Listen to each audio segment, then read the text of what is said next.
দ্বিতীয়টো মিটিং আৰম্ভ হ'বৰ হৈয়ে গৈছে। তথাপি 10 মিনিটৰ কাৰণেই হওক, কোনো কথা নাই। মই আমাৰ ডক্টৰ আশৰফ ৱাহিদ ছাৰে ক'লে মোৰ বিষয়ে, এখেতে বহুত বেছি ক'লে, মোৰ বিষয়ে যিমানখিনি ক'লে অলপ বেছিয়ে ক'লে। কিন্তু মই যেতিয়া চৰকাৰী চাকৰিয়াল হৈ আছিলোঁ তেতিয়া মই 8 ঘণ্টা কাম কৰিছোঁ। এতিয়া কিন্তু ক'ব নোৱাৰাকৈ মই 16 ঘণ্টা কাম কৰিব লগা হৈ আছে।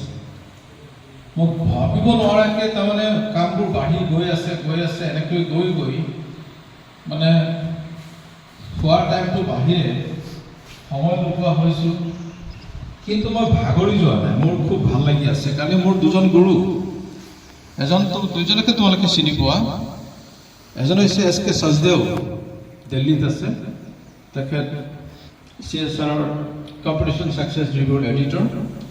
তেখেতে মোক কৈছিলে যে তই যেতিয়া অসমত যেতিয়া গোটেইখিনি মানুহ শুই থাকে, তই শুই নাথাকিবি, কিয়নো তই এদিন অসমৰ আকাশত তৰা হৈ জিলিকিব লাগিব। তেতিয়াৰ পৰা মোৰ ভাগৰ লগা নাই।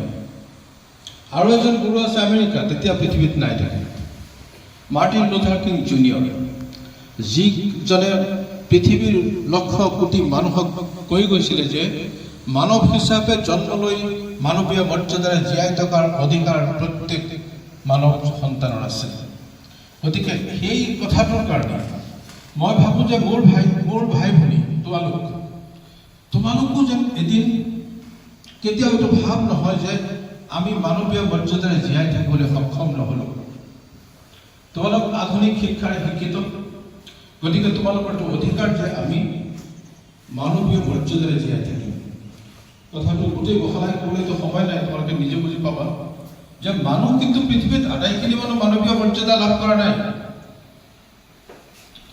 এছামক গোলাম বনাই ৰাখিছে, দাস বনাই ৰাখিছে। এতিয়াও পৃথিৱীত আছে, এতিয়াও চেষ্টা চলি আছে। ভায়েকে ককায়েকক গোলাম বনাই ৰাখিছে, এনেকুৱা অৱস্থাও আছে। কিয়নো এইখিনি মানুহ সচেষ্ট নহয় যে মানৱীয় মৰ্যাদাৰে জীয়াই থকাটো মোৰ অধিকাৰ। গতিকে আধুনিক শিক্ষাৰে শিক্ষিত আজি এটি পবিত্ৰ দিন। আজি আধুনিক ভাৰতৰ ৰূপকাৰ পণ্ডিত জৱাহৰলাল নেহৰুৰ জন্মদিন। তেখেতে আধুনিক ভাৰতখন গঢ়ি যদি আছিলে, তেখেতে এদিন এখন IIT স্থাপন কৰি কৈছিলে যে আধুনিক ভাৰতৰ এয়া মন্দিৰ, এয়া মছজিদ। সেইজন মানুহ, সেই বিখ্যাত পণ্ডিত জৱাহৰলাল নেহৰুৰ আজি জন্মদিন। আজি এই শুভ মুহূৰ্তত মই তোমালোক শিশু হৈ থকা নাই যদিও কালিলৈকে শিশুৱে আছিলা, বা মোৰ মনত যেনিবা তোমালোক শিশুৱে আছে।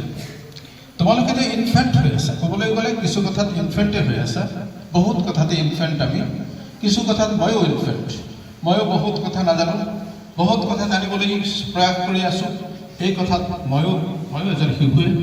গতিকে তোমালোকে যদি ভাবা যে মই জ্ঞানেৰে সৈতে জীৱনটো আলোকিত কৰিম, তেতিয়াহ'লে তোমালোকে পৰিশ্ৰম কৰিবা।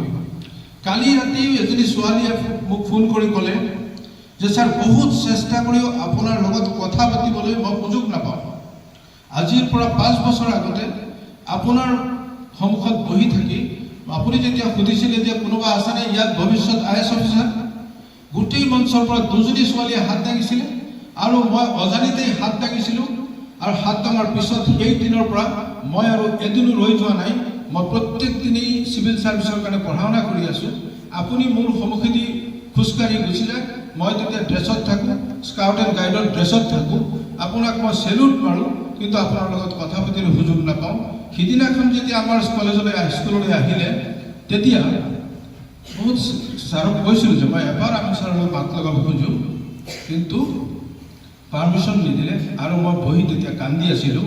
ছাৰ, আপোনাক কথা দিছোঁ, যদি মই আপোনাক কৈছিলোঁ যে মই এদিন IAS অফিচাৰ হ'ম, অৰ্থাৎ কোৱাটো নাছিলোঁ, হাত দাঙিছিলোঁ, সিদিনাখনৰ পৰা কিন্তু মই ৰৈ যোৱা নাই। আৰু সেইজনী ছোৱালী মৈৰাবাৰীৰ পৰা, বৰচাপৰি গাঁৱৰ ব্ৰহ্মপুত্ৰ পাৰৰ। অৰ্থাৎ যিকোনো মানুহৰ যিকোনো মুহূৰ্ততে সপোন এটা জাগি উঠিব পাৰে। কাৰ জীৱনত কেতিয়া সেই টাৰ্ণিং পইণ্টটো আহিব। অৰ্থাৎ মই ক'ব খুজি আছোঁ, আজিৰ দিনটোত তোমালোকৰ মনত জাগ্ৰত হওক। সুপ্ত অৱস্থাততো বহুত কথাই আছে তোমালোকৰ মনত, সুপ্ত অৱস্থাত আছে জাগ্ৰত হওক সেই কল্পনা যিটো নেকি মানৱীয় মৰ্যাদাৰে জীয়াই থকাৰ সপোনটো বাস্তৱায়িত কৰিব। অৰ্থাৎ মই ক'ব খুজিছোঁ তোমালোকে ইয়াতে হায়াৰ ছেকেণ্ডেৰী আছে আৰু ডিগ্ৰীও আছে, ডিগ্ৰীটো নাই, হায়াৰ ছেকেণ্ডেৰী আছে। হায়াৰ ছেকেণ্ডেৰী ষ্টুডেণ্ট আছা তোমালোকে কাইলৈ দিল্লী ইউনিভাৰ্চিটি এতিয়া বৰ্তমান এনেকুৱা এটা এটা সজাই তোলা হৈছে শিক্ষা ব্যৱস্থাটো। তোমালোকে যদি ভাবা এতিয়াও ভাবিব পাৰা যে মই এদিন দিল্লী ইউনিভাৰ্চিটিত পঢ়িম, মই এদিন জৱাহৰলাল ইউনিভাৰ্চিটিত পঢ়িম, মই এদিন জামিয়াত পঢ়িম, মই এদিন বম্বে ইউনিভাৰ্চিটিত পঢ়িম। তোমালোকে এই কথাটো ভাবিব পাৰা, কিয়নো CUETৰ জৰিয়তে আমাৰ লগত কাম কৰি থকা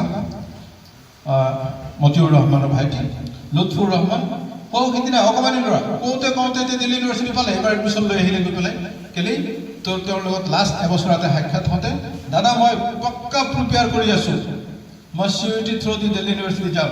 সঁচাই গ'ল। আৰু যোৰহাটত মোৰ নেইবাৰ চাদিয়া এতিয়া দিল্লী ইউনিভাৰ্চিটিত পঢ়ি আছে।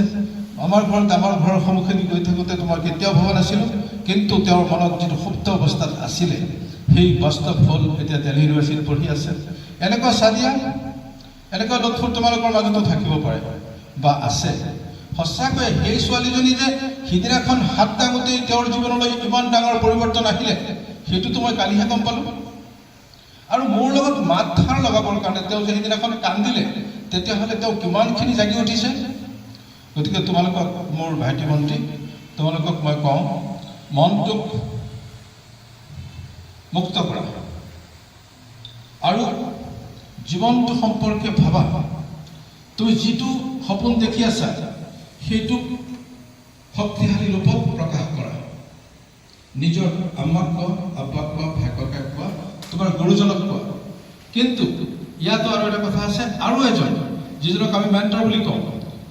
মই প্ৰফেচাৰ আশ্ৰফ, আমি হ'লো মেণ্টৰ। আমাৰ যিটো মূল সংগঠন Assam knowledge society, Assam Knowledge Society was established in 2001 with the agenda of giving birth to a newborn community, এটা নতুন এটা সম্প্ৰদায়, নতুন এটা জনগোষ্ঠী, নতুন এটা জনগোষ্ঠীৰ সৃষ্টি হ'ব জ্ঞানৰ আধাৰত। তাৰ কাৰণে আসাম নলেজ ছ'চাইটি জন্ম হৈছিল। আৰু ইয়াত সঁচাকৈয়ে দেখা গৈছে সেই ৰূপটো সাকাৰ হৈ আহিছে। এতিয়া মোৰ লগত 130টা বাচ্চা আছে, তেওঁলোকৰ লগত মোৰ ডিৰেক্ট কণ্টেক্ট আছে। তেওঁলোকক মই অ আ ক খ পঢ়াওঁ, ABCD